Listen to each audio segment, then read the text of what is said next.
다디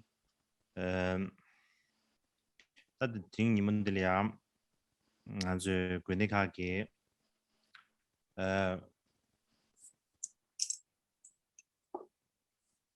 다긴 다는 신기 지 잘람카네 Hôm nay thì 최로 남슬랭게레 난 사만올레 양에 정말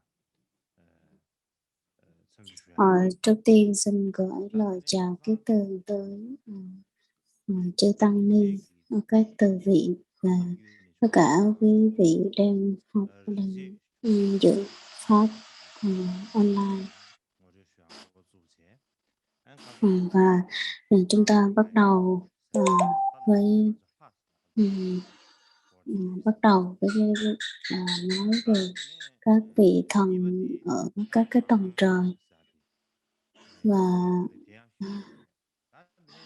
chúng ta đã nói xong cái phần giữa các vị thần ở trên tầng trên của tầng trời và tầng giữa rồi. Bây giờ chúng ta sẽ tiếp tục về cái các vị thần ở cái tầng của trái đất.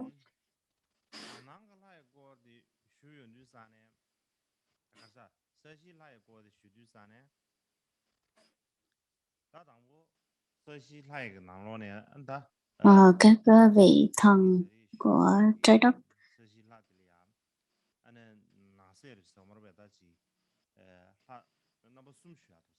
Các vị thần ở dưới đất, ở địa giới. Vị thần đầu tiên là Agni, tiếng Tây Tạng là Mela, như là thần lửa. Vị thứ hai tên là Soma, đó là vị thần tiếng Tây Tạng là Chandila, như là vị thần rượu. Vị thứ ba là vị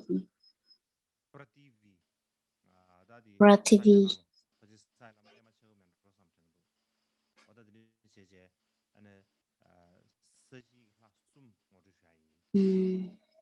Prativi là nữ thần của trái đất, nữ thần của đất.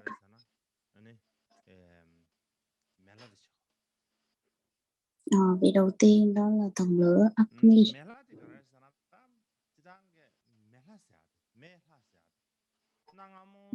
Bình thường thì cái vị thần lửa này là một vị thần được con người từ thời xưa tôn thờ, và họ nói rằng là đây là những cái vị thần được sinh ra từ lửa, và họ quan điểm cái vị lửa là một cái gì đó rất là quan trọng, cho nên là con người lúc nào cũng nương vào lửa, cho nên là đó là cái vị thần, và vị thần có cái hình tướng của vị thần, cho nên là họ xếp vào đây là một trong những vị thần quan trọng.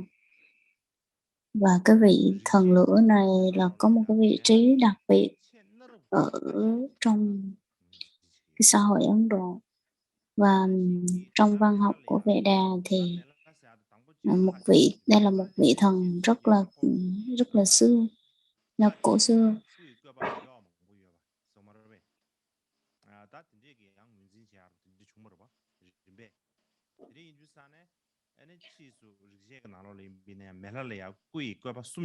Cho nên là đây là một vị thần, một trong ba vị thần quan trọng trong các vị thần, như một vị thần trên trời, thần dưới, thần mặt trời, thần Indra,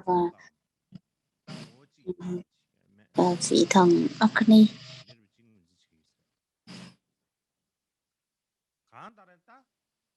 Các vị này cũng có cùng cái hình tướng, gọi là cùng cái bản chất với nhau.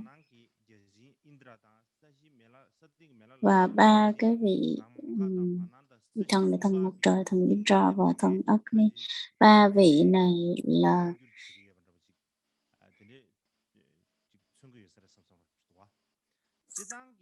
vị được cái vị thần Agni này là kiểm soát tất cả. Ba vị này kiểm soát các cái tầng trời với nhau, và cái tầm quan trọng của các vị này như nhau. nếu như mà một người nếu như mà một trong ba vị thần, nếu mà vị nào là quan trọng nhất thì có thể là vị thần Agni, thần lửa này.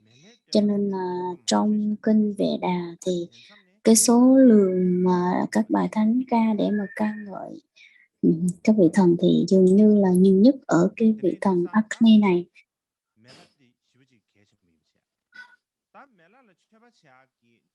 Và khi mà gọi là cúng tế cái vị thần Agni này như thế nào là trong cái nghi thức của cúng lửa đó.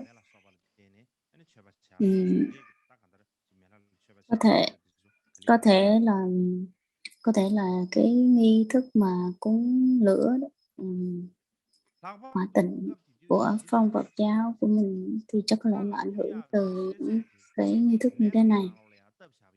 Và vào cái thời điểm đó thì nếu như mà người ta tin rằng các cái lễ vật mà được dâng lên các vị thần này thông qua những ngọn lửa đó, thông qua lửa thì họ coi giống như cái thứ tạo ra cái mối liên hệ. Lửa là cái mà là cái người mà kết nối được một cái thứ gì đó kết nối giữa con người và các vị thần.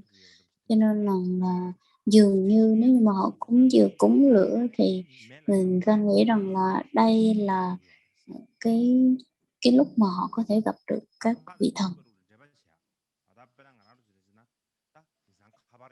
Cho nên là lửa được coi là dường như là sứ giả.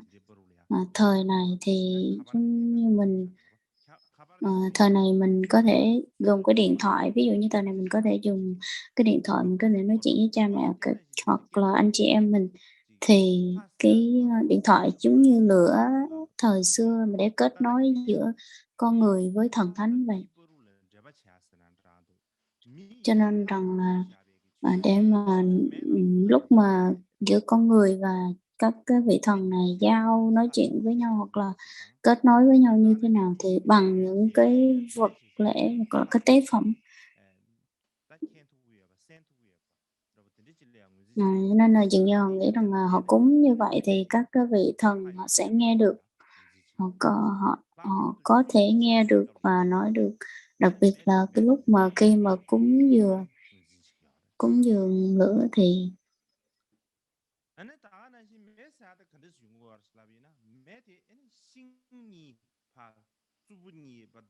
lửa thì họ giống như họ dùng như thế nào, tạo ra được như thế nào. Có nghĩa là cái lửa mà họ muốn dùng hai cái vật cọ sát với nhau để tạo ra lửa thì đó một cái lửa mới. Cho nên là cái lửa đó là cúng lên các vị thần, tế các vị thần là tốt nhất. Cho nên là họ nghĩ rằng là cái vị thần Agni này là một trong những vị thần có cái năng lực rất là mạnh, bởi vì rằng là từ cái không có một cái gì mà có thể tạo ra được lửa, và là cái vị thần dường như là trẻ nhất trong tất cả các vị thần nhỏ nhất trong tất cả các vị thần. Và vị thần Agni này được coi rằng là vị thần quan trọng, và đặc biệt là vì trong tiếng Phạn, chữ thần trong tiếng Phạn gọi là Deva, có nghĩa rằng là có ánh sáng, hoặc có thể phát ra ánh sáng, hoặc là xua tan.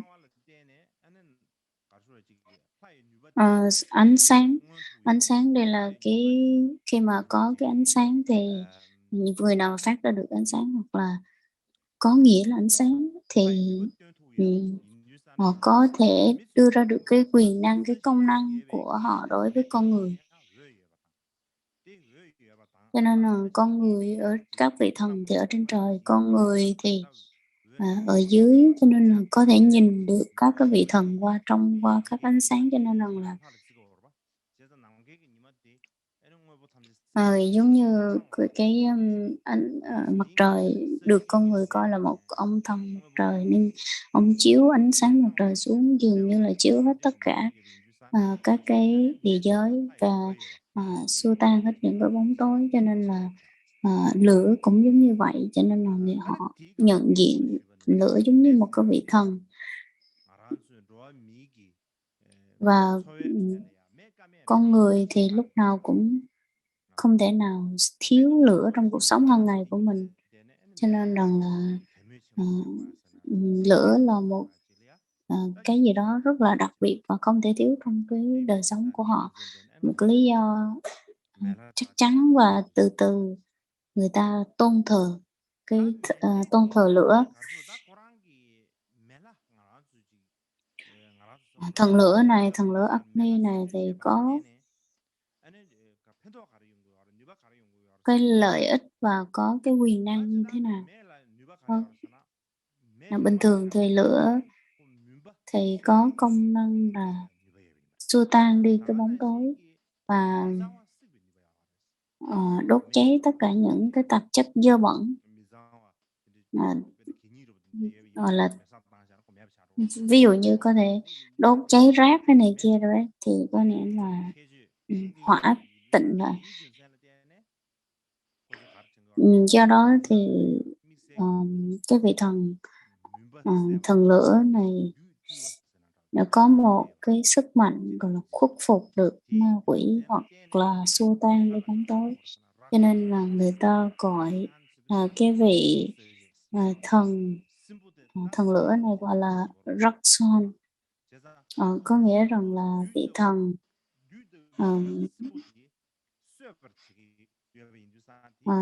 cái vị thần mà có thể khuất phục được ma quỷ hoặc là xua tan đi những cái bóng tối, hoặc là cái việc ông cũng là cái vị thần chính khi mà người ta thực hiện những cái nghi thức gọi là nghi thức hỏa tịnh tại nhà của người dân. Thì bình thường khi mà thực hiện các nghi thức hỏa tịnh thì cần phải có người bật lửa, cho nên là bình thường thì những cái vị thế gian họ cũng tin theo các cái vị thần lửa và họ cũng thờ cúng và thực hiện cái nghi thức hỏa tịnh. Cho nên chính vì vậy mà cái vị thần lửa Agni này có cái tên khác là Kihapati, có nghĩa là thần hộ mệnh. Có nghĩa là bảo vệ tại nhà giống như là long thần thổ địa trong cái gia chủ đó vậy, thần hộ mệnh. Trong cái lúc mà những cái buổi tế lễ như thế này thì cái vẽ vật thì được coi là cái nhân vật trung gian để mà kết nối với các vị thần. Cho nên là vị thần Agni này còn được gọi rằng là Havyavahana, là cái người mà là cái người mà gọi là giống như là shipper, người shipper hay người chuyển đồ giùm. Cho nên là cái người chuyển đồ này là ai? Đó là cái vị thần lửa như thế này. Cho nên là ông thay mặt con người chuyển những cái vật tế phẩm này lên cái vị thần, các vị thần.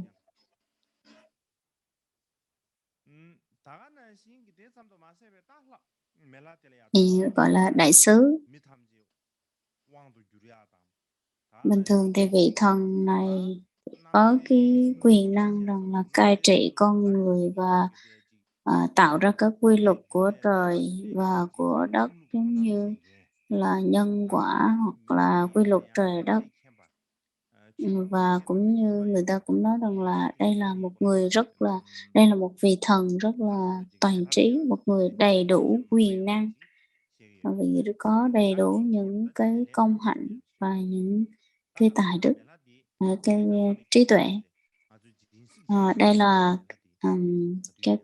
là vị thần lửa. Thì bình thường khi mà mình có những cái nghi thức hỏa tịnh, trong cái nghi thức hỏa tịnh thì hay nói về cái vị mà Agni hoặc là thiền quán về cái vị Agni này, xong rồi bắt đầu cúng dường.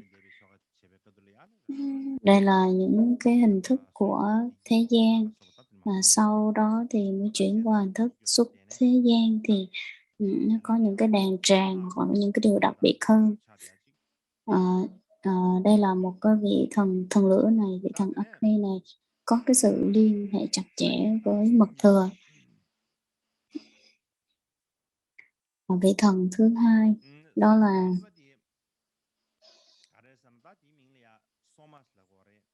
vị thần thứ hai tên là Soma. Soma thì nói tiếng Tây Tạng gọi là Chankila, thần rượu.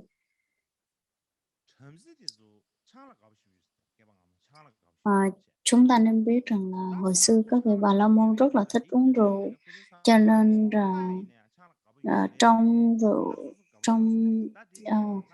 người ta nghĩ rằng là chắc có lẽ là các cái vị thần đều rất là thích rượu, cho nên là họ cúng rượu, cho nên họ thích cái vị thần, nghĩ rằng các cái vị thần đều thích cái đó. Cho nên là cái người Indra là Phật đế thích, đế thích hoặc là thần lửa hoặc thần rượu. Giữa cái ba cái vị này là có cái mối liên hệ cực kỳ sâu sắc. Bởi vì rằng là cái vị thần rượu này nè, vị thần Soma này có cái năng lực là làm say con người, cho nên rằng là làm say người, cho nên rằng là vì uống rượu, cho nên người ta nghĩ rằng là nếu mình uống rượu thì mình sẽ say, thì ông nghĩ rằng nó có cái năng lực tương đồng, cho nên là khi mà để nấu rượu thì phải cần rượu, cần lửa, cho nên là ở trong rượu đó có cái năng lực của lửa, cho nên là nghĩ rằng là trong cái rượu nó có cái năng lực làm say người. Nên là về đế thích thì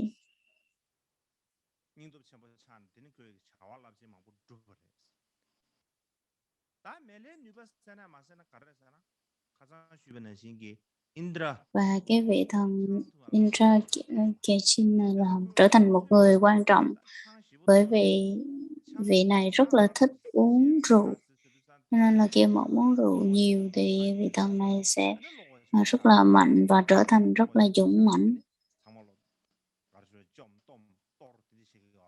Như là khi mà ông mạnh lên rồi thì ông có thể làm tất cả mọi thứ, cho nên là cái vị trời đế thích này nè, mà trong rượu, nên họ nói rằng là trong rượu thì có cái năng lực của vị thần lửa, và trong vị thần lửa và trong rượu cũng cái vị mà Indra, vị trời đế thích rất là thích uống rượu, cho nên là khi mà ông uống rượu thì ông say lên và ông có cái sức mạnh cực kỳ, cái quyền năng rất là lớn.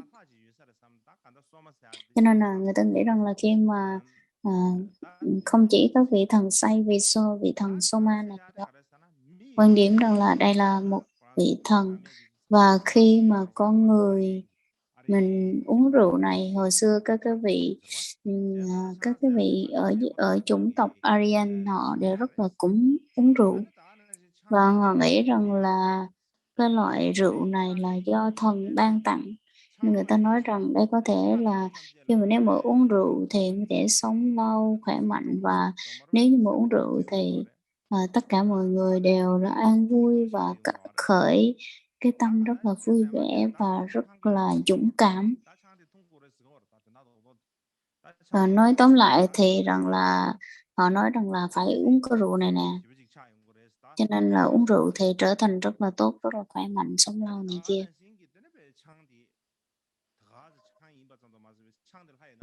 Rượu này không phải là một cái rượu bình thường, mà là rượu là để cái gì đó để mình cúng tế các vị thần.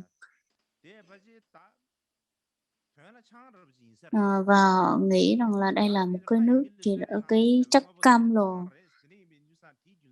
Cho nên rằng là mình nhìn ra thì nó là rượu, nhưng mà đối với họ thì họ nghĩ rằng đó là một cái chất gì đó rất là cam lồ. Và chính vì vậy mà khi mà họ cúng dường lên chư thần đó thì nghĩ rằng là họ có thể sống lâu và khỏe mạnh.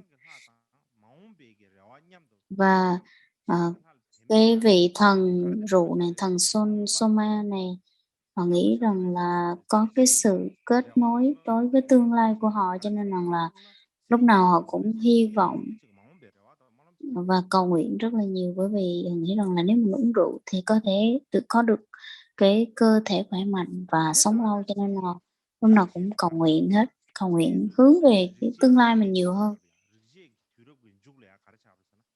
Và vào cuối của cái thời kỳ Rig Veda đó, ờ, vị thần rượu, thần Soma này cũng được gọi là vị thần mặt trời. Cho nên là cũng có một vài người quan điểm nói rằng là cái vị thần mặt trời hoặc là thần rượu, là thần Soma đó, là cùng nhau. Cho nên là mình có thể thấy rằng là hồi xưa thì các cái vị Bà La Môn họ rất là thích rượu, cho nên là có thể họ nhận diện với một cái hình tướng như thế này.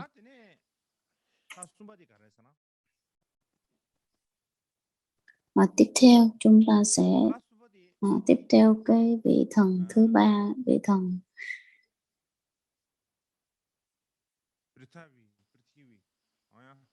Prithvi. Prithvi có nghĩa là nữ thần của đất. Giống như hôm trước đã nói rất là nhiều, hôm trước nói có một vài vị thần là hóa thân của trái đất, rồi một vài vị thần có người thì hóa thân của từ thần mặt trời hay này kia, cho nên rằng là cái vị này người ta nói rằng là một hóa thân của trái đất, là hóa thân của đất đó, Prithvi. Cho nên là cái vị thần này được con người rất là tôn kính và coi rằng là cái trái đất, cái trái đất là một trong những vị nữ thần đã có từ rất là lâu lâu trước đó rồi. Cho nên rằng là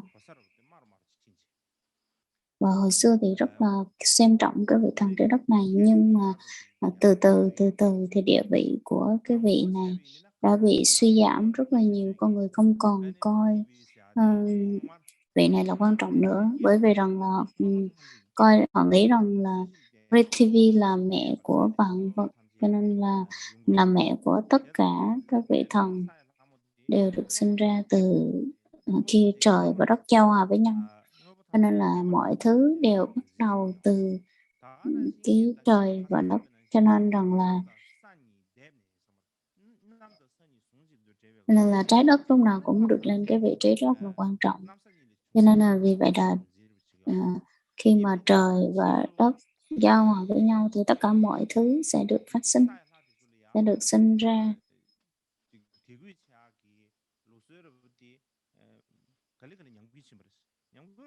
Cho nên là từ từ thì các vị họ không biết vì lý do gì mà các cái địa vị của những vị thần này bắt đầu từ từ giảm dần. Cho nên là cái vị thần đất thì là mình thấy đất thì mình đi ở dưới chân, cho nên rằng là khi mà mình đi dưới chân dường như nó rất là thấp kém, cho nên là cái địa vị của cái vị thần này, cái sự sùng kính đối với vị thần này nó cũng giảm dần dần. Cho nên là đối với các cái vị thần khác thì cái vị thần đất này nó cũng được giảm dần và không có nhiều cái sự thờ kính, cho nên là những người mà tin vào cái vị thần đất này nó cũng ít hơn. Hôm trước thì chúng ta đã có nói về 3 cái phạm trù của vị thần, như là vị thần ở tầng trời trên, thì vị thần ở tầng trên cao trên cùng, không vị thần ở tầng ở giữa và vị thần ở dưới tầng đất. Và tất cả các vị thần thì cũng không phải là tóm gọn trong 3 cái tầng này. Nhưng mà chúng ta nói về những cái vị thần đó là những vị thần quan trọng, cho nên là ngoài 3 cái phạm trù của các vị thần này còn có một vài vị thần khác cũng quan trọng nữa. Cho nên là chúng ta sẽ nói thêm về một vài vị. Cho nên là trong những vị thần đầu tiên mà không có nằm trong 3 cái tầng trời này thì một vị gọi là Yama, là Diêm Vương. Cái vị thứ hai là Sarasvati, có nghĩa là dân Soma là diệu âm. Vị thứ ba gọi là Rahasapati. Vị thứ tư là Purusa, là thần nhã. Vị đầu tiên là Yama, có nghĩa là Diêm Vương, vị thần Diêm Vương.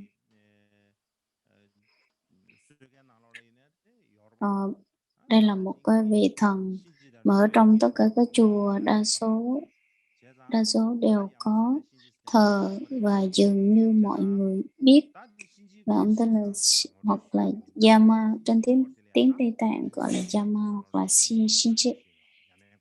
Và trong vị thần Diêm Vương này thì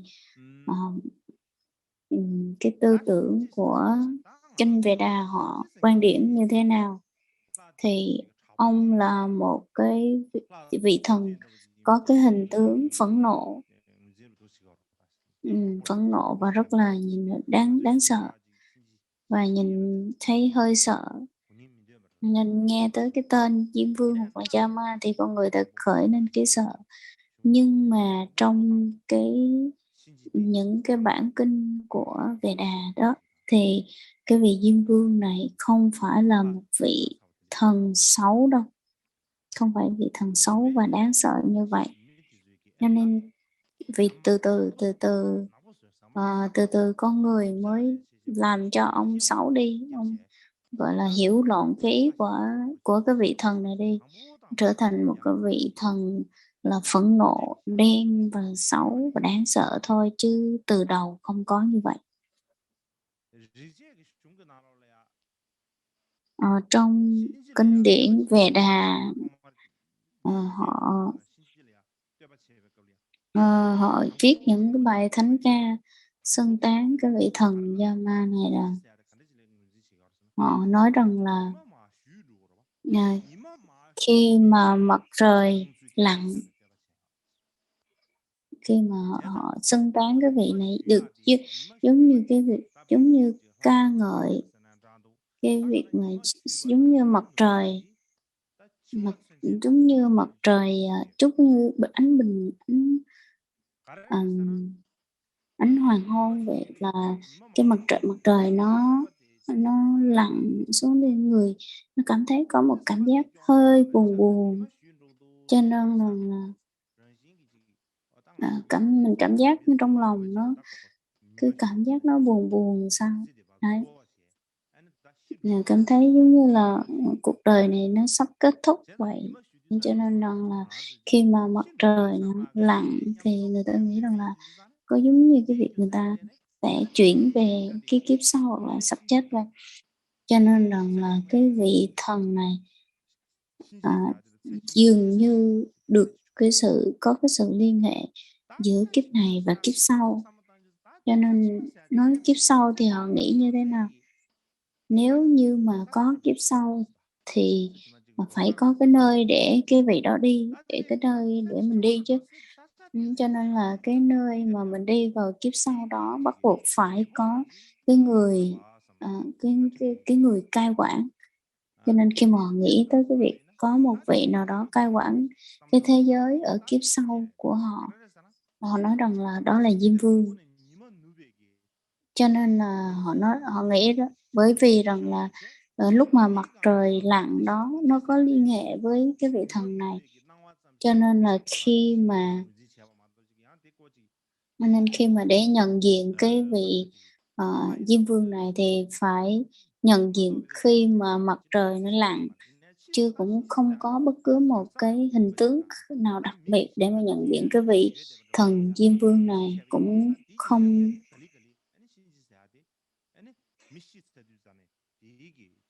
Cho nên là khi mà các cái vị này họ xác minh thì trong kinh điển về Đà Thượng Sư không có xấu như vậy, nhưng mà sau này từ từ cái vị thần Yama này đã chuyển sang một cái tính cách giống như cái kiểu như là cái hình tướng của con người.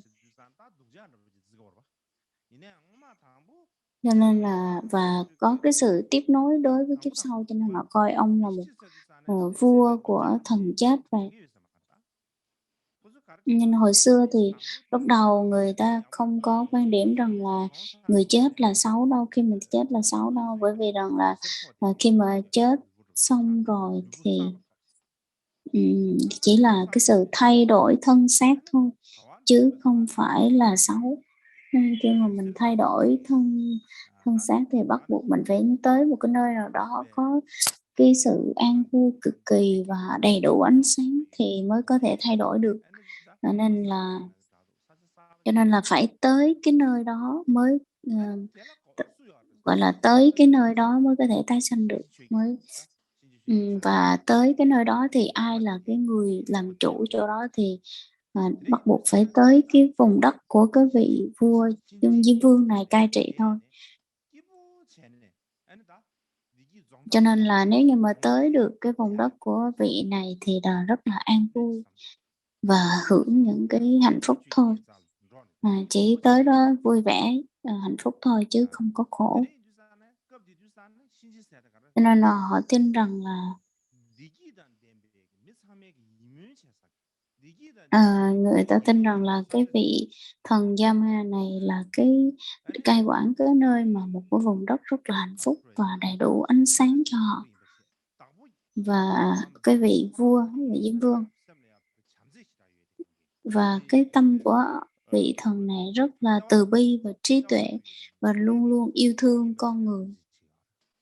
Họ công nhận, họ nhận diện cái vị thần này là như vậy.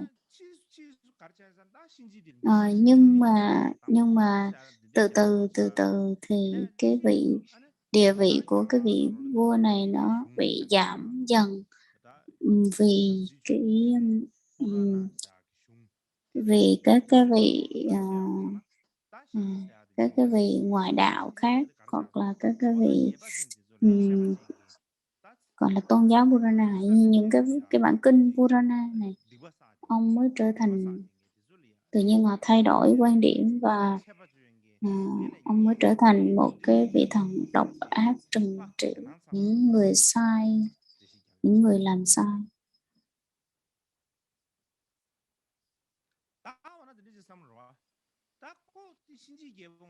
Cho nên là cái vị thần Diêm Vương này trong thời cổ đại thì ông xuất hiện, ông người ta nghĩ rằng là không biết là ông có chết hay là không. Bởi vì tất cả mọi người chết thì ông cai trị, cai quản, ông xem xét thì ông có chết hay không. Nếu như vậy thì sẽ có cái câu tục ngữ danh ngôn về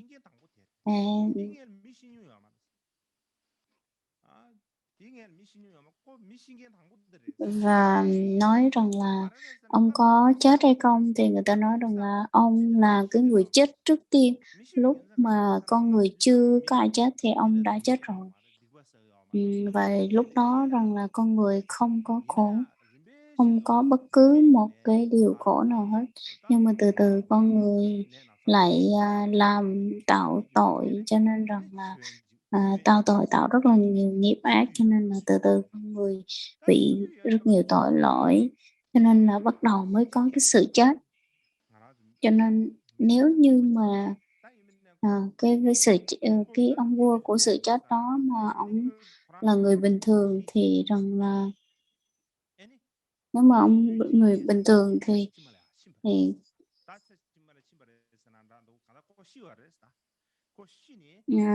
thì ông cũng phải chết đi, cho nên rằng là họ nói rằng là cái vị mà thần Yama này đã chết rồi và đã tái sanh lại rồi, cho nên là cái người mà dẫn cái người chết tiếp theo đó ông chết rồi, xong rồi ông tới một cái nơi mới và ông trở thành vị vua của chỗ đó, và ông sẽ dẫn người khác tới cái vùng đất mà ông cai trị. Nhưng mà một cái điều là làm sao khi mà ông trở thành một cái người ác là vì lý do gì? Bên cạnh ông lúc nào cũng có 2 con chó bên cạnh hết á.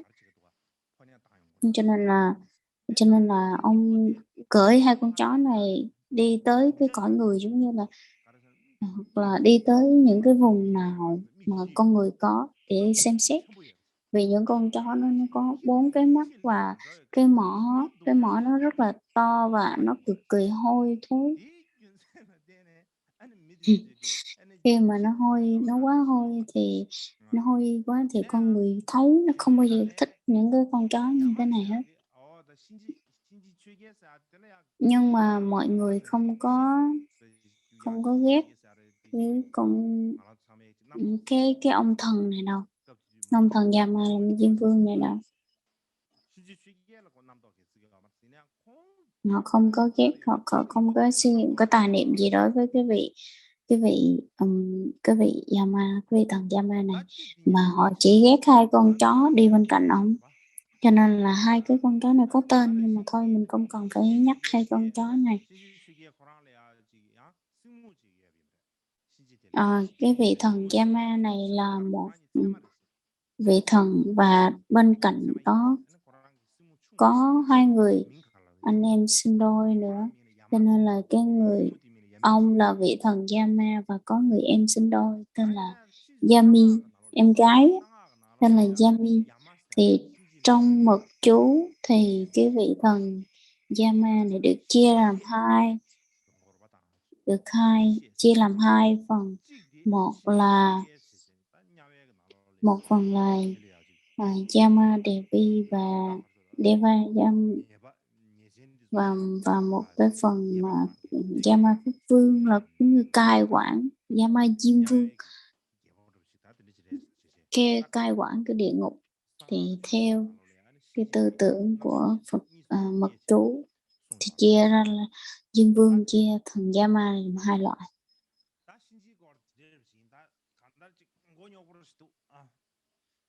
Mà nói tới cái thần Yama thì là như vậy, nhưng mình nói ra nhiều thì rắc rối cực kỳ nhiều. Ở đây tôi có cái hình đây thì có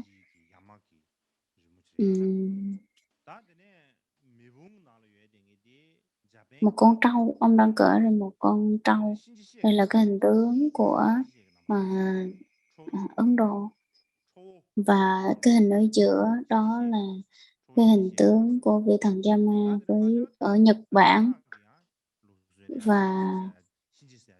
và bên sau cùng bên phải của mình thì mình thấy đây là cái hình tướng của vị thần Yama ở Trung Quốc. Tiếng Hán gọi là tiếng Hoa gọi là Yemo. Đây là cái phong tục của Trung Quốc, có thể là như vậy.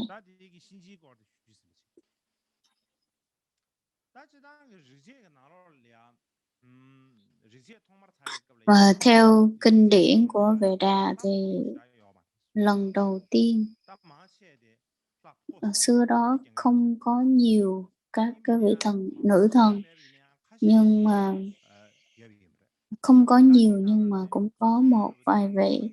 Thì trong đó cái vị mà quan trọng nhất thì là cái vị tên là Lamo Usha, nữ thần Usha. Và cái vị thứ hai đó là Sarasvati là dân Chama, là vị thần diệu âm.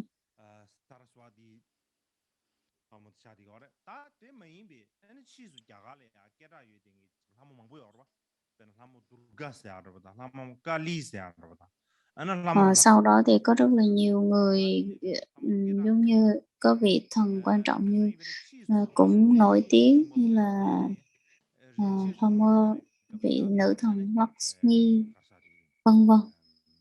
Và những cái vị thần như vậy thì là xuất hiện sau này thôi chứ không chứ không chứ không có trong cái lúc mà sơ khai của Rig Veda.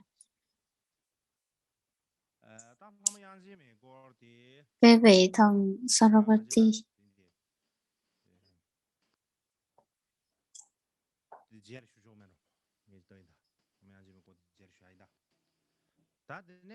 vị này thì chúng ta sẽ nói sau.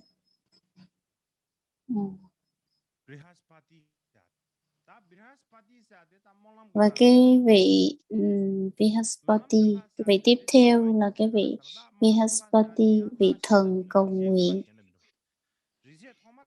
Và trong kinh điển Veda thì người ta tin rằng đây là một vị thần được sinh ra một cách rất là tự nhiên. Nhưng mà cái vị thần cầu nguyện này thì là không có vị thần cầu nguyện này không có cái việc mà mình có thể chỉ ra được cái vị thần này là của ai, vị thần này là ở đâu. Cho nên là họ chỉ tưởng tượng ra và có thể vẽ ra một cái hình tướng của một vị thần như thế này. Nói tóm lại thì cái vị thần này dù sao lại có, là vì họ nghĩ rằng là khi mà tụng kinh cầu nguyện thì rất là quan trọng và chắc chắn phải có một cái vị thần. Khi mà người ta tụng kinh cầu nguyện thì có cái vị thần đó nó mới làm thay đổi được mọi thứ. Cho nên rằng là đây là một vị thần.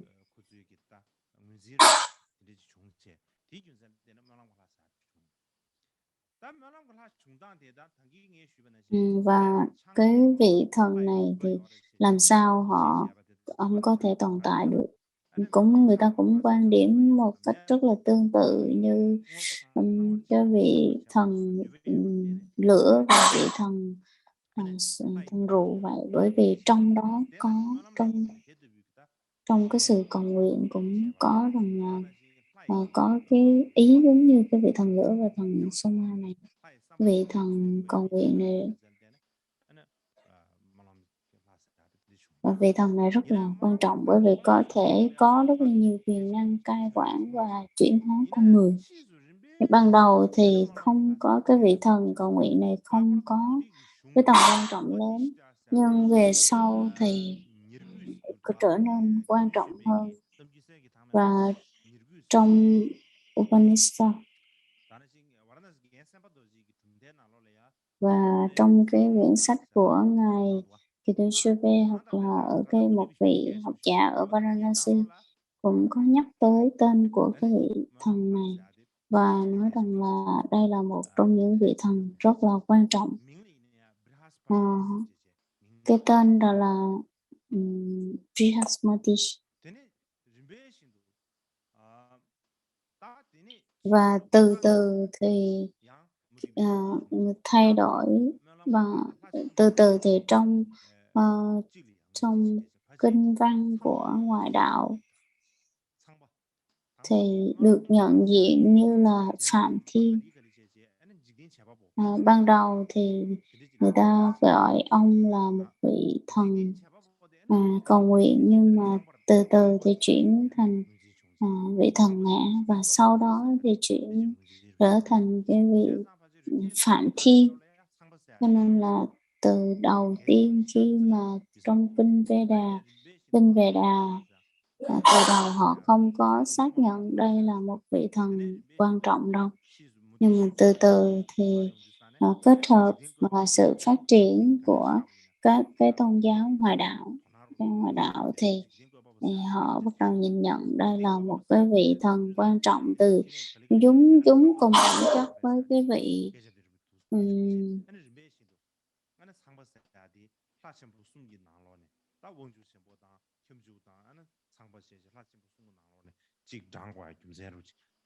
và từ từ thì những cái vị thần này cũng quan trọng không kém gì các cái vị thần như là Đại Phạm, hoặc là các vị biến ốc, biến nhập thiên này kia, các vị thần đó rất là quan trọng cùng nhau, là những vị thần được quan điểm rằng là sẽ tạo ra thế giới.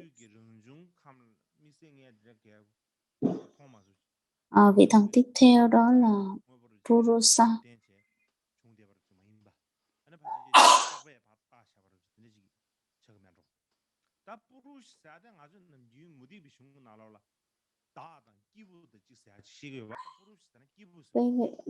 Vị thần Purusa này có nghĩa rằng là giống như là ngã hoặc là thần ngã vậy. Đây là một vị thần sớm nhất so với cái thời đó.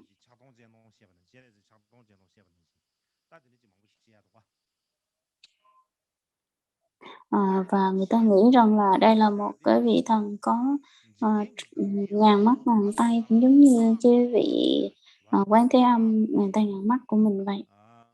Và chữ Purusa này có nghĩa rằng là tôi, là ngã, hoặc là chúng ngã, hoặc là hữu tình.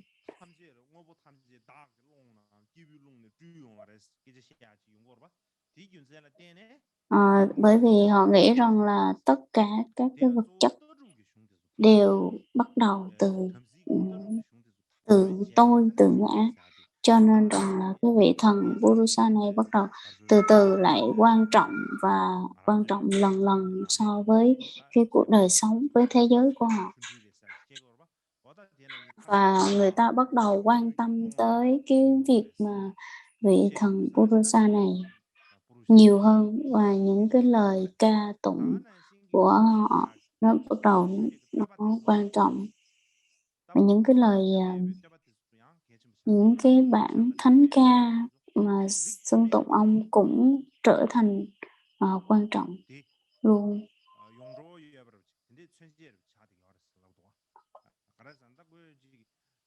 Bởi vì rằng họ nghĩ rằng đây là giống như tiền thân của các cái truyền thống, hoặc là các cái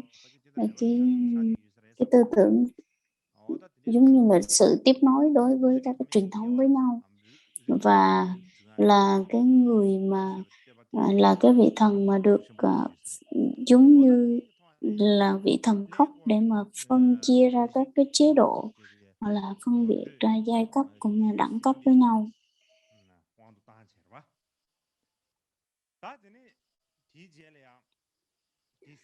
Tiếp theo đó là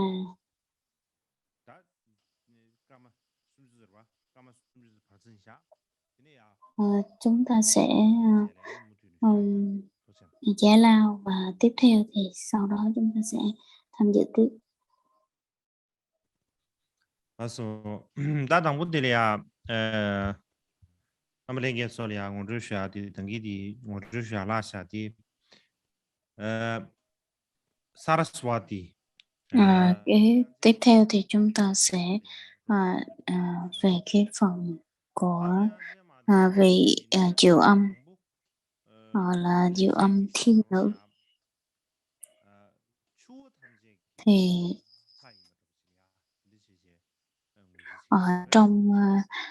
trong cái kinh điển Veda thì quan điểm rằng là đây là vị thần của tất cả các con sông trên trái đất này, và vị này có cái quyền năng rằng là tẩy rửa tất cả những cái tẩy uế và mang lại sự thịnh vượng trong gia đình, làm cho con người can đảm và dũng cảm hơn, làm tăng cái dũng khí của con người, và mang lại cho con người nhiều con, nhiều cháu hơn.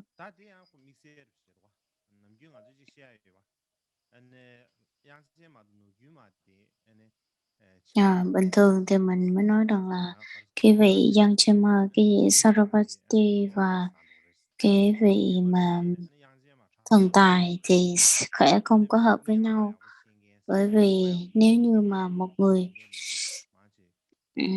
họ không có hợp nhau, nên nếu như mà một vị thần có kỹ năng về ngôn ngữ, và một người thần lại thiên về ngôn ngữ, và một vị thì thiên về trí tuệ, Cho nên rằng là cái vị mà giữa âm thiên nữ này người ta nhận diện giống như là một vị thần của tài lộc, và trong Rajana thì trong các cái bộ luận của ngoại đạo thì người ta nói rằng đây là một vị thần về trí tuệ, và Lakshmi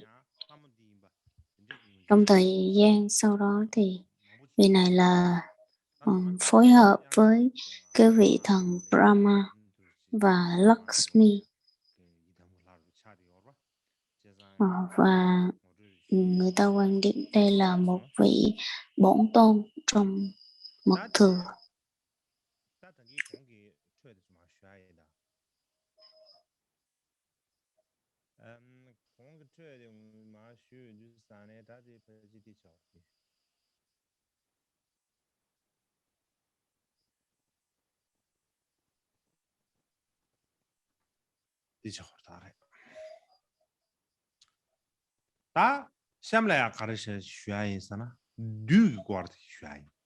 Tiếp theo chúng ta sẽ phần gọi là các cái vị mà ác quỷ, ác quỷ gọi là các ấm ma, các loài ma thì tiếng Phạn gọi là Mara, và trong cái loài Mara này ma này thì có nhiều nhưng mà chia ra làm từng nhóm. Thì cái nhóm đầu tiên gọi là Atula là Asura, cái nhóm thứ hai là Raksa, nhóm thứ ba đó là Shasa, có nghĩa là Pisacha, là những cái loài mà ăn thịt sống, ăn xác sống á. Và đầu tiên đó là vị ác quỷ, là loại là ma, là mình là Atula.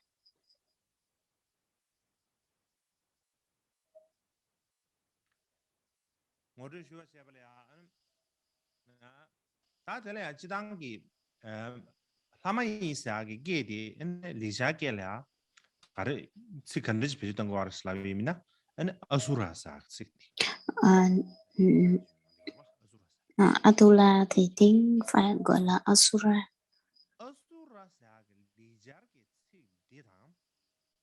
Và tiếng này, tiếng Phạn và những cái người mà thờ, những người ở cái nước Parsi là Tasi,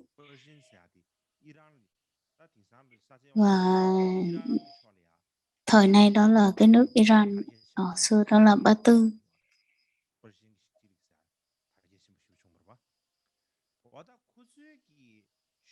Và các cái vị thần này cái vị thần này được sử dụng trong cái bản kinh chính của tôn giáo, một cái tôn giáo gọi tên là Zoroastrianism, nhưng mà không. Và cái tôn giáo này, cái đạo này họ thờ thần lửa,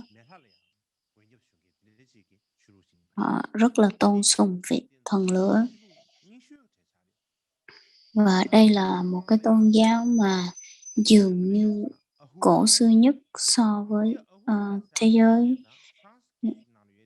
và người ta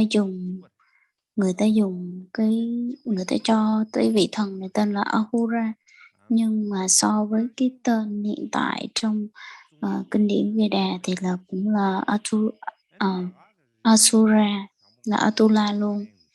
Cho nên có thể cái sự khác biệt đó nó không có gọi là cái sự khác biệt. Các vị này họ đến từ cái sự kiện như thế nào thì mình không có trong lịch sử, nhưng mà trước trước thì các cái vị mà Aryan họ di cư tới Ấn Độ, và sau đó họ chia ra làm hai. Như hôm trước mình có đề cập tới là một nhóm thì là đi về cái vùng Punjab, và một nhóm thì di chuyển về Iran, thì là Ấn Aryan và Iran Aryan. Tiếng Tây Tạng ở cái vùng Iran này gọi là Parsi hoặc là Tasit gì đấy, và chia làm hai nhóm người, và vì họ có cùng một cái nguồn gốc, cho nên là cái hệ thống ngôn ngữ của họ nó giống nhau, cho nên là cái tiếng Phạn và tiếng Iran nó rất là giống, cho nên là tiếng Phạn là Asura, còn tiếng của Iran thời đó thì nó là Parsi.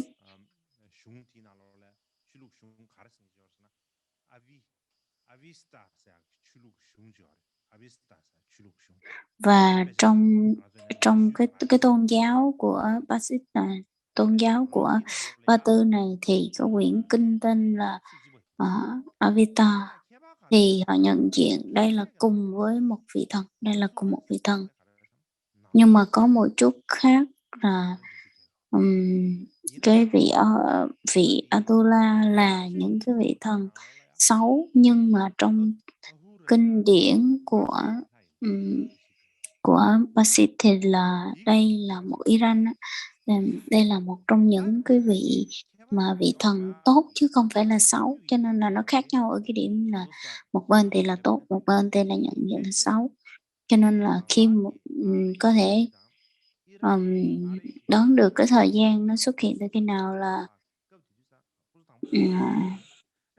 khi mà họ di cư cùng với nhau, xong rồi khi mà họ chia ra hai bên rồi. Đây là cái lý do làm sao có thể, vì lý do vì sao họ có thể chia ra hai nhóm, nó đi theo hai đường khác nhau. Cái lúc đó thì cái việc gì đã xảy ra thì mình không biết. Nếu mà mình có thể đoán được cái lý do vì sao họ lại xảy ra những cái việc như vậy, thì mình bắt buộc mình phải dựa theo lịch sử, nên có thể phỏng đoán được là cái lý do, vì cái tư tưởng thờ thần nó khác nhau. Như hồi nãy mình nói cái vị Avesta, những cái bộ thánh điển này thì nó rất là quan trọng trong cái tôn giáo của họ, và nó kéo dài lên tới từ thì nó có tới 35.000 từ, và được viết lên trên cái da cù. Thì cái tấm da cù lên trên 1.200 tấm da cù.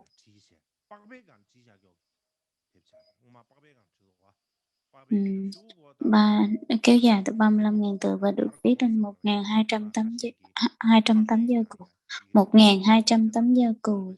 Nên là hồi xưa thì cái phong tục nó không có, nó không viết chữ trên giấy, viết tên tấm da cù, cho nên viết tới 1.200 tấm da cù, cho nên là được những cái bộ kinh này được viết vào thế kỷ thứ 4 trước công nguyên.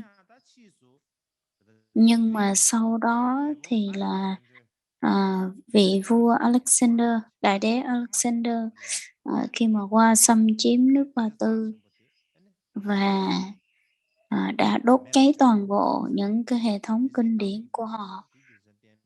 Sau đó thì nó chỉ sót lại duy nhất có một bộ thôi, một chương gì đó thôi.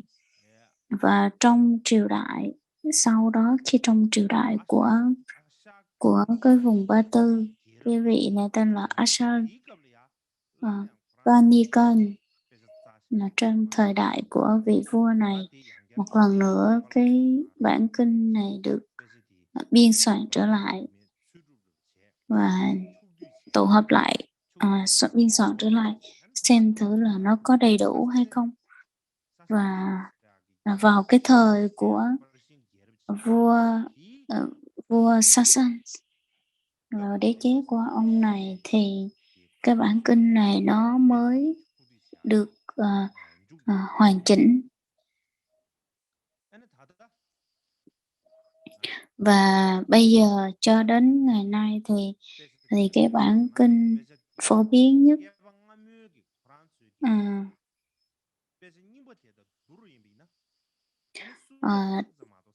đây không phải là một cái bản văn, nếu mà so với cái bản văn hiện tại thì nó chỉ được có một phần của so với hồi xưa thôi, nhưng mà nó rất là quan trọng.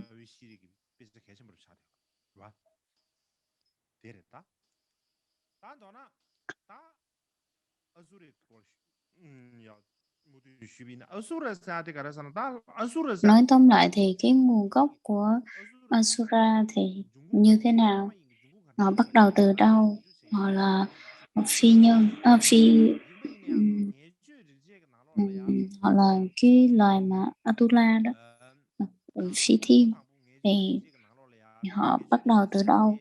Thì trong Rig Veda đó, thì các cái quyển kinh này nó không có cái sự gọi là ra đời một lần, mà là ra đời từ từ cách nhau khoảng bao nhiêu năm đó.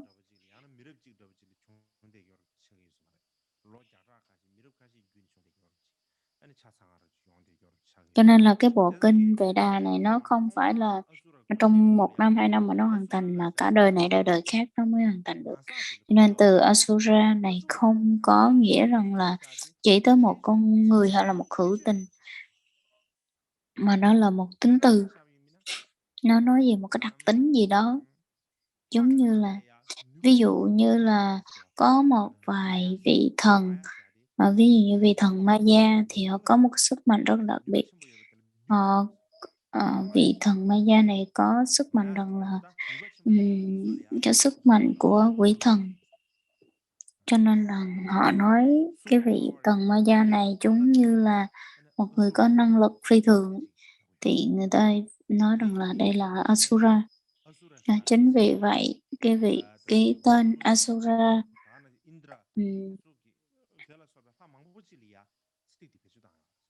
Asura này được miêu tả bằng với những cái người mà để mô tả Varuna hoặc là Indra để mô tả họ. Cũng vậy, khi mà sử dụng những cái từ như thế này để mà phân biệt thì nó thể hiện một cái sức mạnh ma quỷ rất là đáng sợ,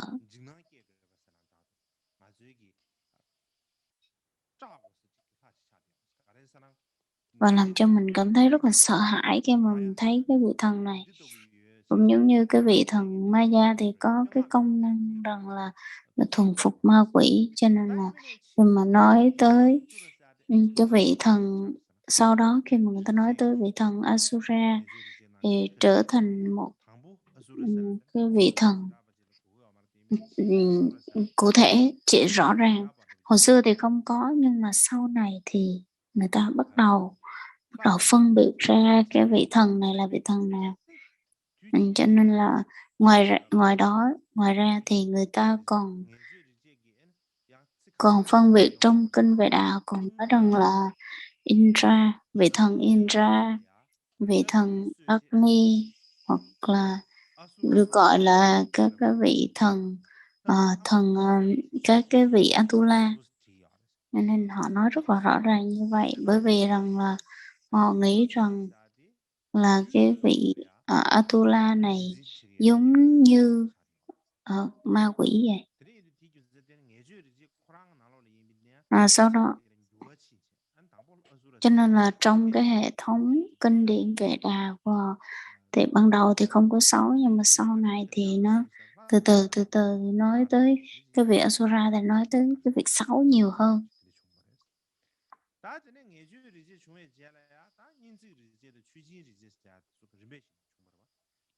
Và sau đó các cái thời kỳ của nhiên thích trì trệ và chú xin trì trệ. Các cái vị này trở thành một cái tầng lớp có công rất là lớn để chống lại các quỷ thần và các cái thế lực xấu, cho nên họ phân biệt thành, họ chia thành một cái nhóm để mà chiến đấu. Cho nên là nói cái vị ở đây là Atula họ sống một cái nhóm theo cộng đồng để mà lúc nào họ cũng chiến tranh đối với các cái vị thiên ở trên cõi trời.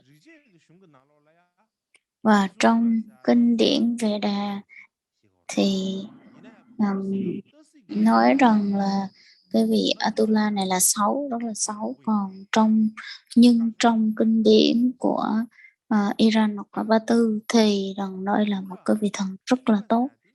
Cho nên là và Hura hoặc là Sura thì rằng là này là vị thần xấu.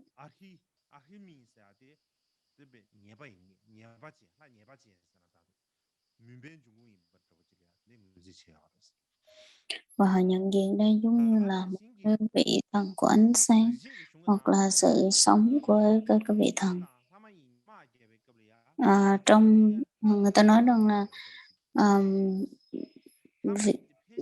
vị thần và các cái vị Atula này chiến tranh với nhau thì lúc nào các vị thần cũng thắng hơn hết. Cho nên là mới gọi họ là phi thiên. Phi thiên là Atula đó. Nhưng mà trong tư tưởng của người Ba Tư hoặc là trong kinh điển của Ba Tư thì cái vị Atula lại tốt hơn cái vị thần. Tuy họ không dùng cái từ là phi thiên, nhưng mà họ và các cái vị thần lại tốt hơn. Các cái vị Atula là tốt hơn các cái vị thần. Nhưng mà cái năng lượng của họ, năng lực của họ thì bằng nhau. Ở trong kinh điển của Ba Tư.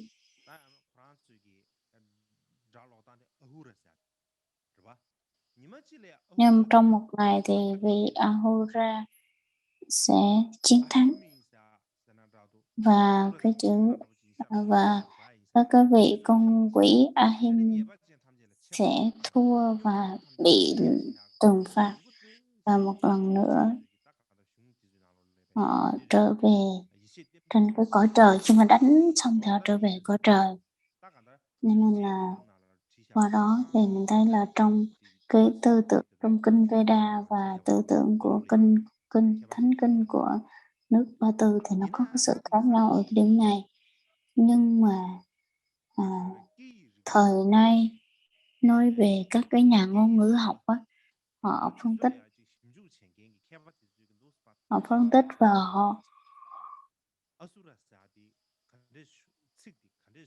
họ phân tích và họ nghiên cứu thì cái chữ Asura là cái vị Atula này bắt đầu từ đâu, và cái ngôn ngữ nó bắt đầu từ đâu, có nghĩa là từ đầu là Asu có nghĩa là hơi thở, có nghĩa là hành động thở.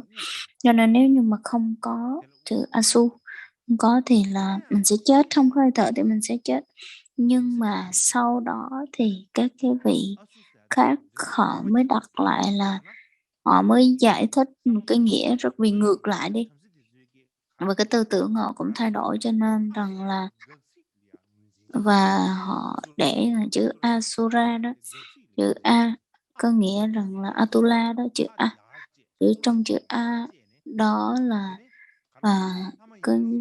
cái ý là bác bỏ, nó phủ định, còn Sura nghĩa là khẳng định, cho nên là giải thích nghĩa này rằng là Sama là không có gọi là phi thiên. Tuy lần họ là cùng cái loài trời với nhau, cùng là thiên, nhưng mà cái hành động của họ xấu và ác, cho nên rằng là mình nhận diện họ là một người phi thiên, là không phải ở cõi chư thiên.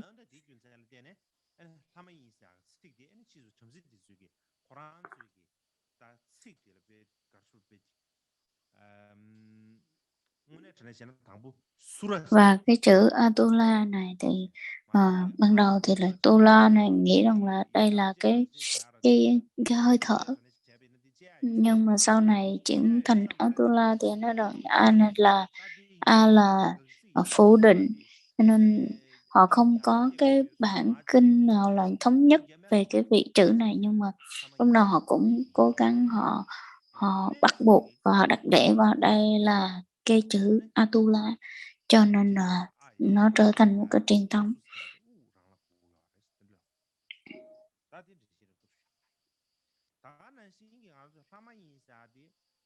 Và cái chữ Atula này thì tương lai mình có thể hiểu hơn trong mật pháp mật chú. Và về Phật phân cái năm năm, và trong các cái giống như bộ tục bộ và sự bộ thì vị Phật Peruchana thì nói tới cái vị mà Atula này rất là nhiều, cho nên là tương lai mình có cơ hội thì mình sẽ đi sâu vào vấn đề này hơn.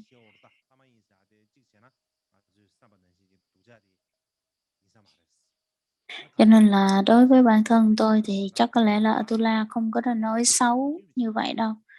Cho nên là có thể là các cái vị ở cái vùng ở dân tộc Aryan họ không có hợp với nhau, cho nên họ chia thành hai tầng lớp, nên họ nghĩ rằng là đây là một vị thần xấu, và những cái nhóm người mà di cư qua bên Iran, ở bên Ba Tư, thì họ nghĩ rằng họ coi được đây là một vị thần tốt. Tiếp theo thì chúng ta sẽ tới cái vị ma quỷ thần thứ hai tên là Rasha,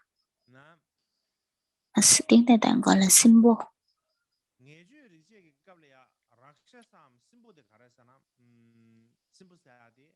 Trong kinh điển Rig Veda thì cái chữ mà Rasha hoặc là symbol này của nó là một con quỷ, thường thấy trong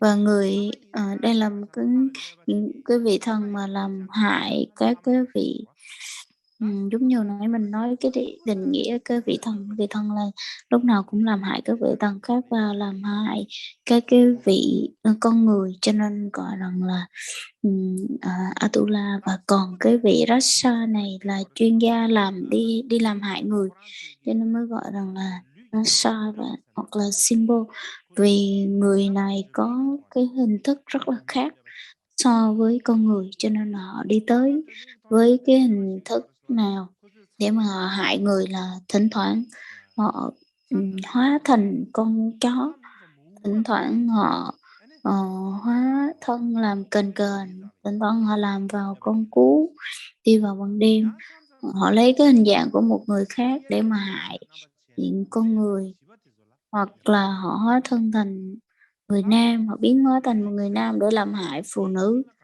hoặc là trẻ em. Đặc biệt là họ gọi các cái vị này gọi là Yatudana, có nghĩa là pháp sư. Đặc biệt là họ đi yểm hoặc là họ bỏ bùa chú cho người ta. Vậy vì họ ăn thịt ngựa, họ uống sữa bò, chắc là họ ăn trộm sữa bò này kia đấy.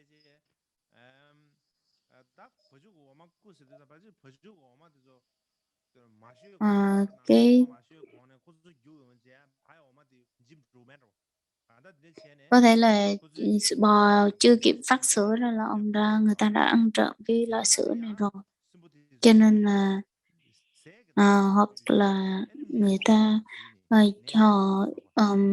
các vị này họ biến hóa thành những cái thức ăn này kia để con người ăn vào dạ dày để mà làm hại họ. Cho nên rằng là người ta quan điểm cái vị symbol này rất là cực kỳ sợ và độc hại, cho nên là để mà bác bỏ hoặc là để gạt bỏ những cái chướng ngại này thì họ tu tập hoặc trì chú, hoặc là người ta cúng dường hóa tịnh để cho các cái làm nghi thức cái tế lễ hóa tịnh để cho mà có thể xua đuổi những cái vị ác quỷ này đi.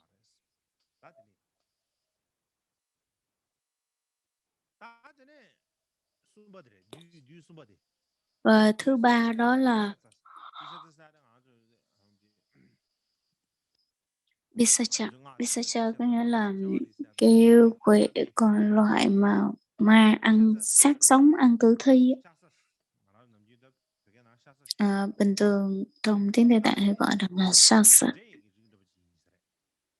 Là một loại ma, loại quỷ, có nghĩa rằng là ăn xác sống, ăn tử thi.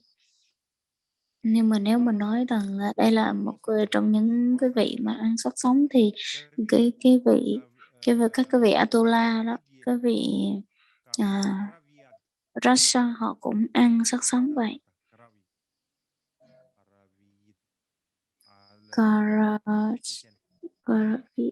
Không biết là ý gì. Cái chữ mà ăn thịt, gọi là ăn thịt này thì vì là giống như hồi nãy các cái vị mà Atula thì làm hại người cho nên gọi là Atula, còn làm hại thiên, các vị thần cho nên là gọi là Atula, còn cái vị mà Rasa thì họ symbol đó, họ chuyên gia làm hại người, còn cái vị Pisacha này thì họ chuyên gia làm hại những cái người mà đã chết rồi. Hồi xưa thì khi mà ở Ấn Độ chết thì họ chỉ chôn thôi chứ họ không có thiêu, cho nên là các cái vị quỷ này họ tới và đào cái xác nó lên đem mà ăn.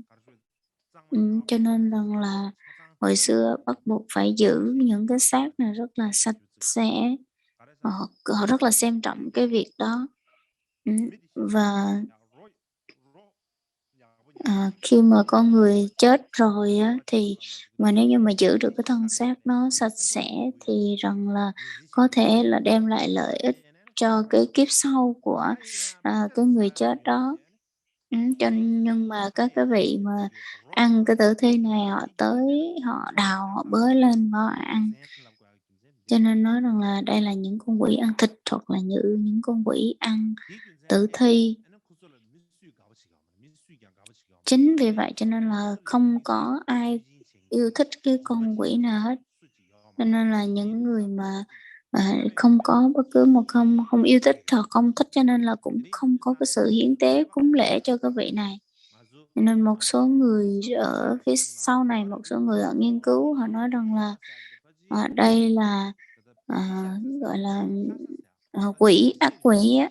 Chắc có lẽ là trong cái phần của Pisacha hoặc là quỷ ăn thịt này có thể là như vậy, nên họ mới gọi là họ quan điểm như vậy, họ giải thích như vậy.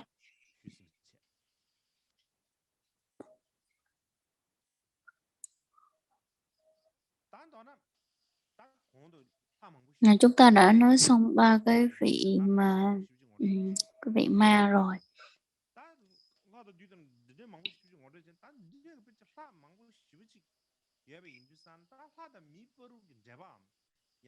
Và nếu mà nói tới các cái vị thần đó mình nói xong rồi, vậy thì các vị thần đó và các vị thần nó có cái liên hệ như thế nào và con người coi như thế nào?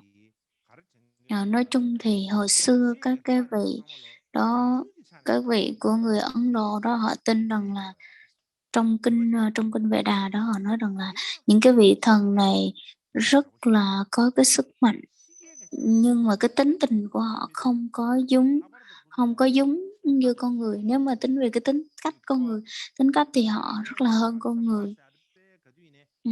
Bởi vì bình thường khi mà mình thấy lần là nói về cái vị thiên hay vị thần này thần kia thì vị này rất là đặc biệt cái này kia, nhưng mà trong kinh điển Vệ Đà thì rằng là cái có nói đến cái vị thần các cái vị thần các vị thần này làm cái gì cũng được rất là bình dân, bình thường chứ không có quá to tát.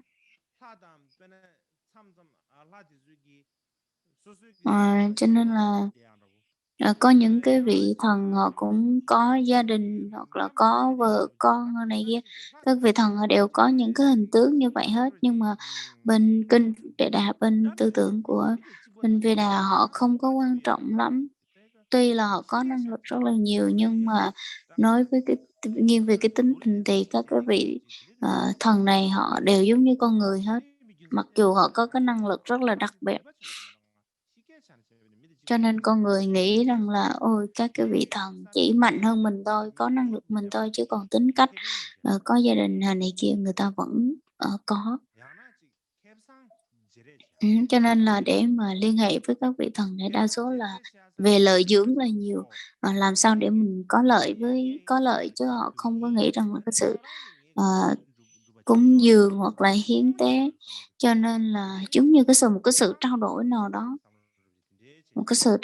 đó, giữa các vị thần và con người với nhau, chứ không phải là cái việc là ôi tôi chỉ con chỉ gọi là cầu nguyện, cầu xin và chỉ nương tựa theo cái vị thần này thôi. Không phải như vậy. Người ta chỉ nghĩ tới cái việc mà người ta chỉ nghĩ tới cái việc là làm sao để có được lợi ích mà nó có cái sự thỏa thuận giữa vị thần và con người. Cho nên các cái vị thần ở trong Vệ Đà thì nếu như mà cúng dường thì cúng tế thì người ta sẽ bảo hộ mình, còn không cúng tế thì người ta sẽ không bảo hộ mình.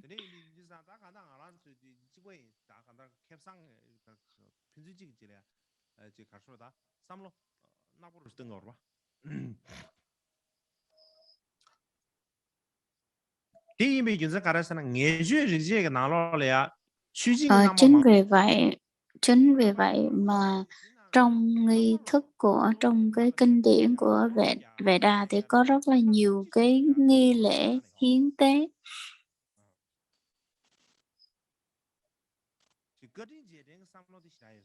Cho nên là họ chỉ cúng dường hiến tế để mà giao phó cái công việc thôi, chứ không có với cái việc rằng là ghi ơn, nhớ ơn và báo ơn đối với các vị thần đó đâu, không có.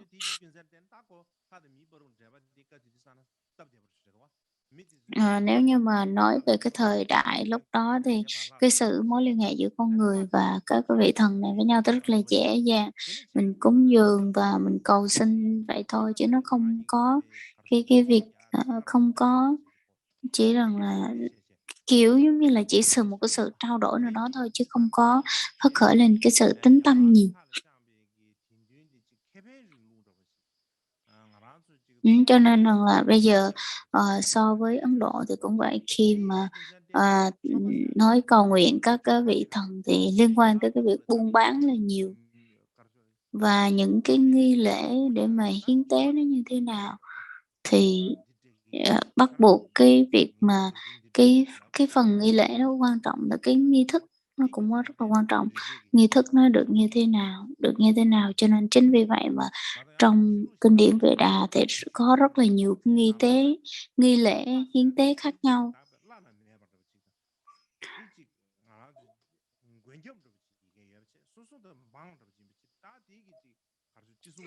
Và trong nhà thì họ vẫn không có nghĩ tới cái việc là phải thờ cúng hoặc là phải tôn sùng kinh khủng những cái vị thần này. So với Ấn Độ thì không có. Chính vì vậy mà để tạo ra cái sự kết nối giữa con người và các vị thần, đó là cái sự hiến tế và cái nghi lễ, cái cúng tế. Bởi vì để mà cái phần mà hiến tế, cúng dường, cúng lễ đó là cái cách duy nhất để kết nối giữa con người và các vị thần, cho nên là chính vì vậy mà cái sự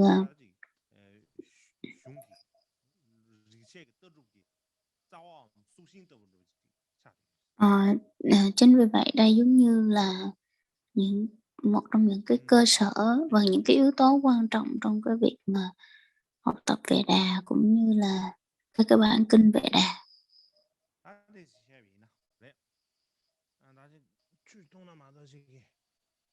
Phải uống một ngụm nước thôi.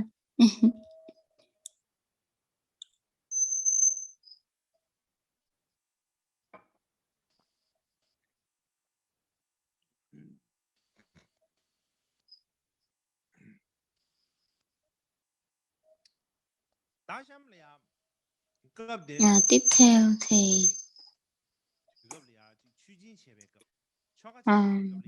trong cái nghi lễ hiến tế ở trong cái hệ thống kinh Vệ Đà nó như thế nào, thì xin được giới thiệu cái phần đầu tiên thì là cái thời đại mà tiền, thời đại trước trong thời kỳ sơ khai của Vệ Đà đó, thì họ không có bất cứ một cái không có một cái nơi nào đặc biệt để cho thực hiện cho cái việc hiến tế, việc cúng lễ hết, mà đa số không có hội chùa, hội trường, hoặc là cũng không có chùa chiền gì hết, đền miếu không có, mà đa số là tổ chức tại gia.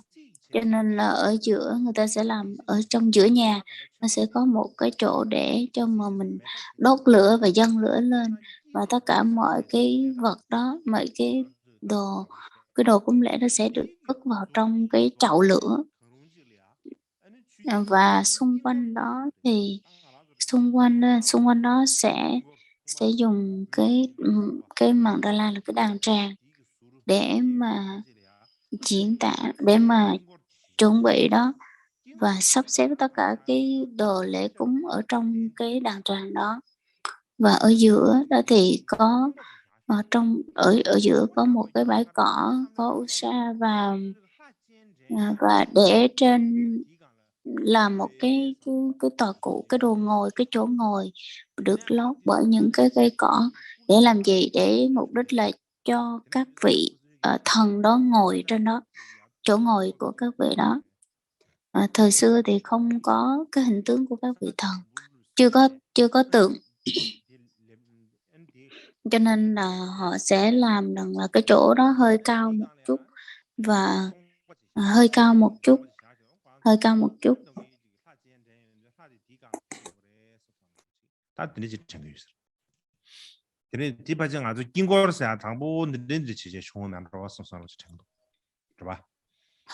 chút, xong rồi mới để một ít cỏ lên, và để trong đó để cho cái chỗ cho các cái vị thần này ngồi.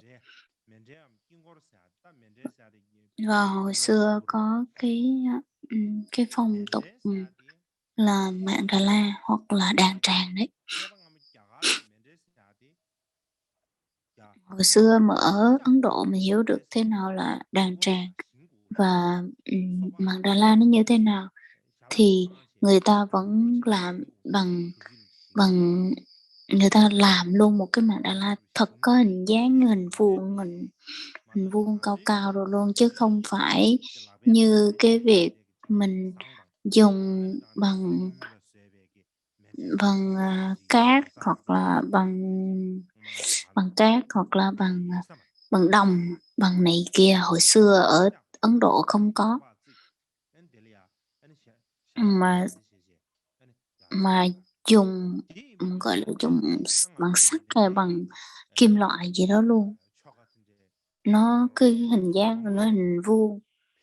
Và trong trong các cái bộ luận thì là nói về cái mandala nó rất là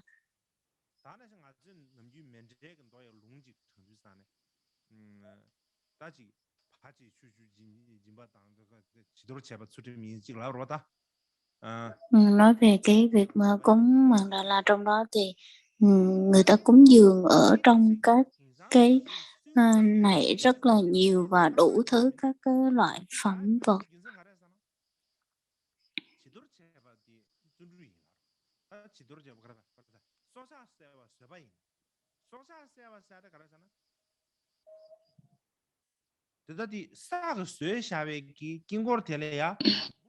và cái vị họ làm cái vệ vật lễ dân cúng ở trong cái lò hoặc là cái lò hoặc là cái nồi, thì xung quanh đó rất là nhiều con vật nó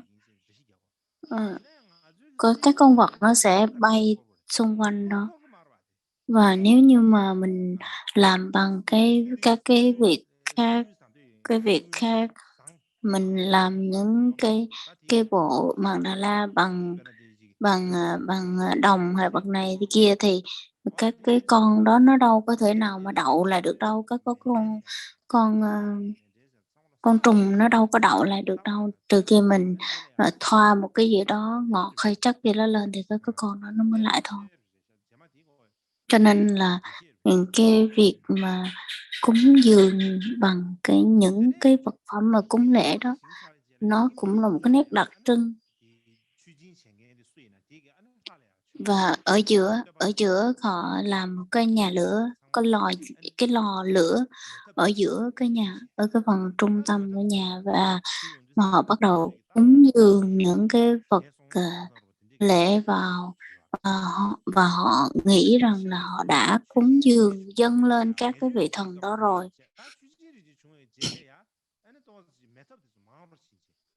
Và sau cái lúc mà đó là cái thời đại sơ khởi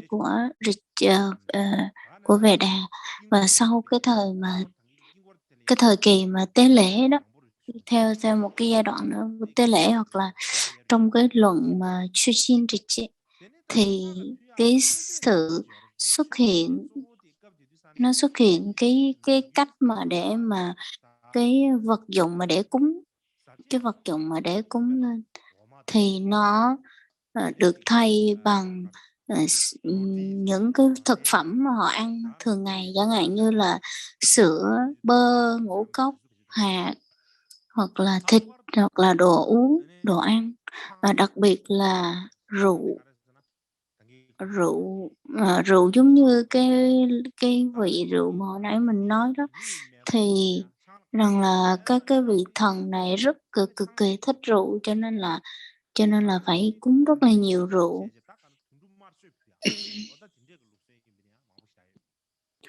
Hoặc là những cái con động vật, hoặc là những con gia súc còn sống. Cái gia súc gia cầm thì có rất là nhiều, nhưng mà thông thường người ta sẽ cúng là ngựa, dê, cừu, vân vân. Nếu như mà họ nghĩ rằng là nếu như mà cái vị thần đó cởi lên cái con gì, con ngựa thì sẽ cúng con ngựa, cởi lên con dê thì sẽ cúng con dê. Nên vào thời rất là rất là xa xưa, cũng có cái việc rằng là cúng tế con người đó, lấy con người ra làm cái vật cúng tế luôn. Nhưng mà sau này thì nó bắt đầu nó hết lần và nó giảm dần.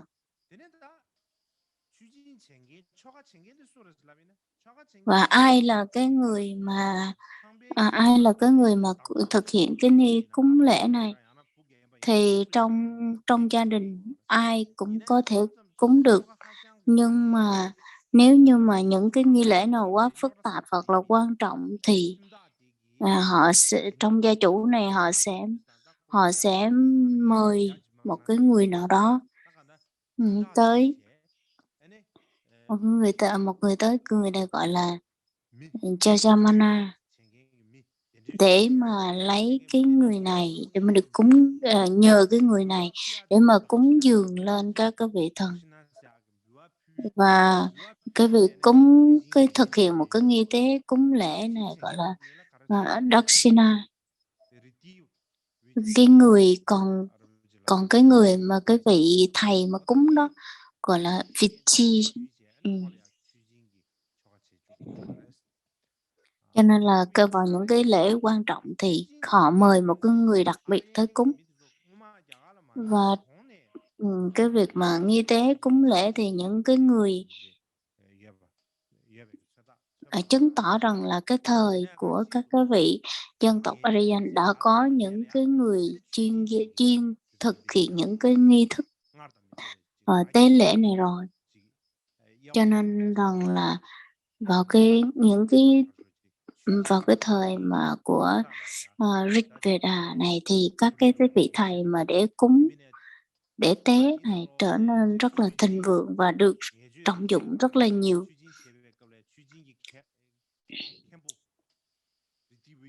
Và có rất là nhiều loại khác nhau.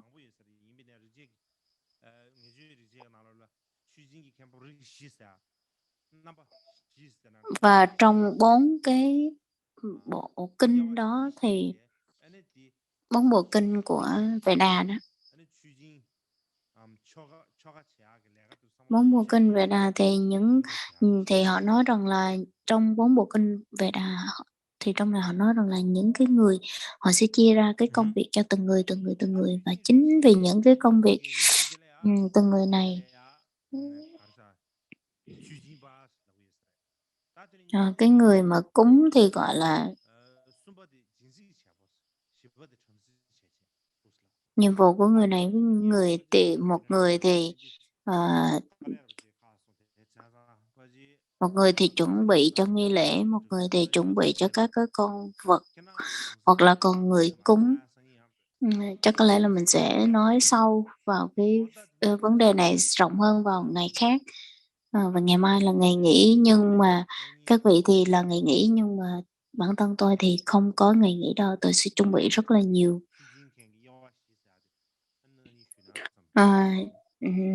Tiếp theo sau đó thì mình sẽ nói về cái việc mà cái phương pháp cúng tế lễ nó chia làm 4 phần, 4 giai đoạn đó. Thì sau này mình sẽ học, sau này mình sẽ trình bày.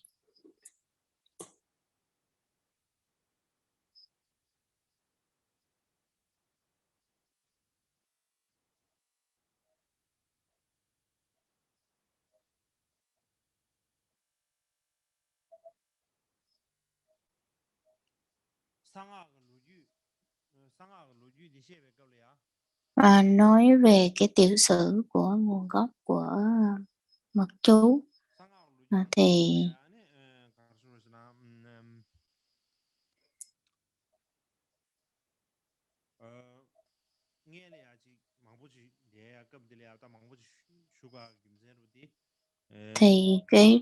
hôm nay mình phải trình bày rất là nhiều.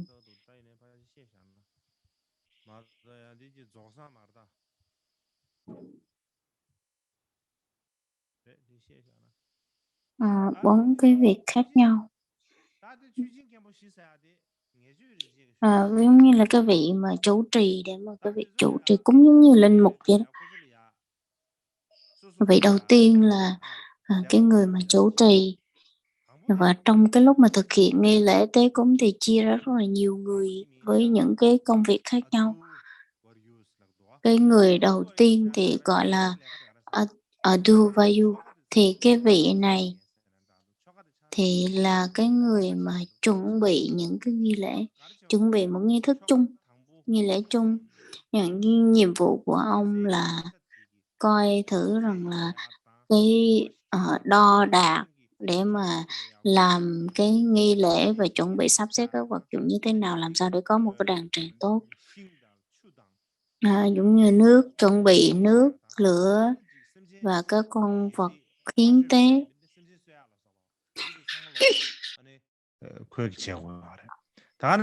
Cho nên vị này là chuẩn bị hết những cái vấn đề như thế này.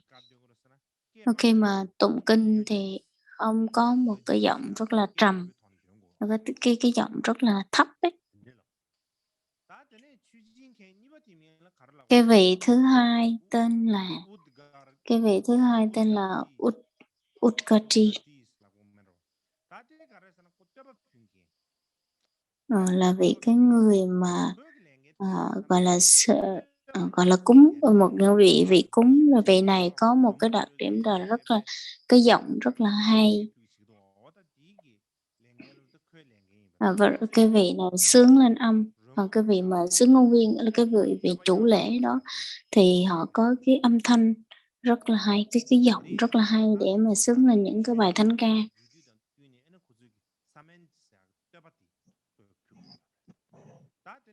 Và cho nên là họ là chịu trách nhiệm với cái việc cúng.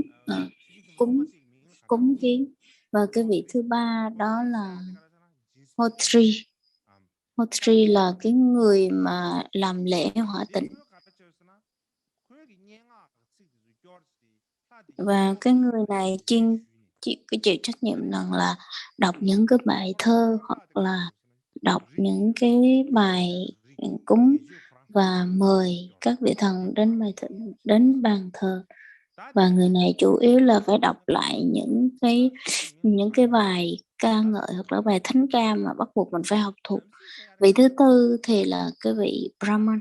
Brahmin là cái người mà chịu cái trách nhiệm rằng là coi ngó, giám sát đó. Cái vị giám sát gọi là quản lý giám sát, xem cái người đó họ cúng có đúng với nghi thức hay không.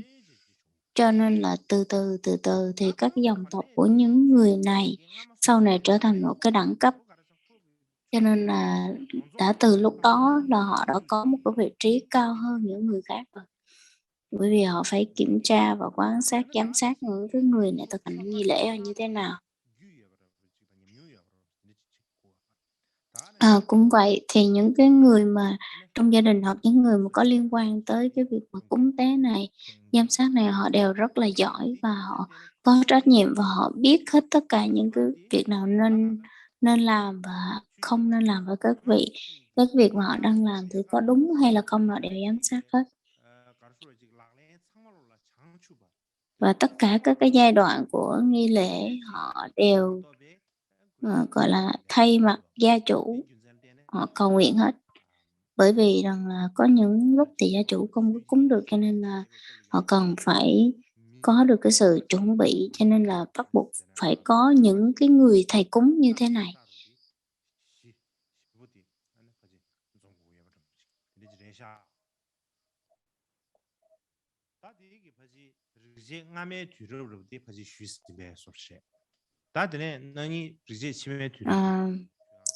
Và có thể là chúng ta đã nói xong cái thời kỳ sơ khai của Vệ Đà. Sơ khai của Vệ Đà chúng ta đã nói xong rồi. Và ngày mai chúng ta sẽ hôm sau thì chúng ta sẽ bắt đầu vào cái thời kỳ tiếp theo, thời kỳ sau. Bình thường nếu mà nói về nguồn gốc của mật chú thì nếu mà mình có biết thêm về cái lịch sử, cái tiểu sử nó như thế nào thì rất là tốt, bởi vì mình là một trong những người con Phật thì lúc đó mình cần phải biết cái thời của Đức Phật nó như thế nào và cái tôn chỉ mà Đức Phật đưa ra nó như thế nào, và cái điều mà Đức Phật lại khác hơn so với những vị các tôn giáo khác là ở những cái điểm nào. Đó là những cái điều mình cần nên biết. Cũng vậy, khi mà mới đầu thì là cái vị ở Thanh Văn, xong rồi bắt đầu Bồ Tát, rồi mới tới là cái vị cái thừa Kim Cang Thừa. Cho nên là qua đây thì mình mới thấy được rằng là những cái lời dạy của Đức Phật đó, những cái lời kinh của Đức Phật nó được ra đời theo cái thứ tự của các cái thừa nó như thế nào. Cho nên chính vì vậy mà cho tới bây giờ vẫn phải nói nhiều và nói rộng là vì lý do đó. Hiện tại mặc dù là mình sẽ không hiểu nhiều trong cái thời gian hiện tại, nhưng mà trong tương lai là mình thấy rất là lợi ích, bởi vì rằng là khi mà mình đã nghe xong rồi thì trong tương lai nếu như mà ai nói cái vấn đề về vấn đề này thì mình sẽ cảm thấy liên kết rất là tốt.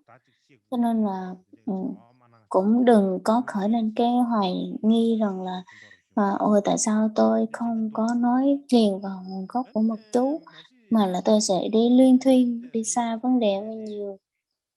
Cho nên là có một thời gian tôi đã gọi là kéo dài thêm cái thời gian, nhưng mà cảm thấy hơi khó. Nếu mà chắc có lẽ nói sẽ không hết những cái vấn đề như thế này đâu, bởi vì trong một cái thời gian ngắn mà mình có thể ghi nhớ hết tất cả những cái tư liệu như thế này thì rất là khó, và cái đầu mình nó sẽ không có tiếp ứng tốt, nó không có thích nghi được. Cho nên là tôi sẽ cũng không thể nào trình bày hết tất cả được, mà sẽ phân chia lại từng nhóm và sẽ cố gắng nói một cách dễ dễ hiểu và tóm gọn nhất. Cho nên là hy vọng là các vị sẽ không có chán nản này kia, mà chúng ta hồi hướng.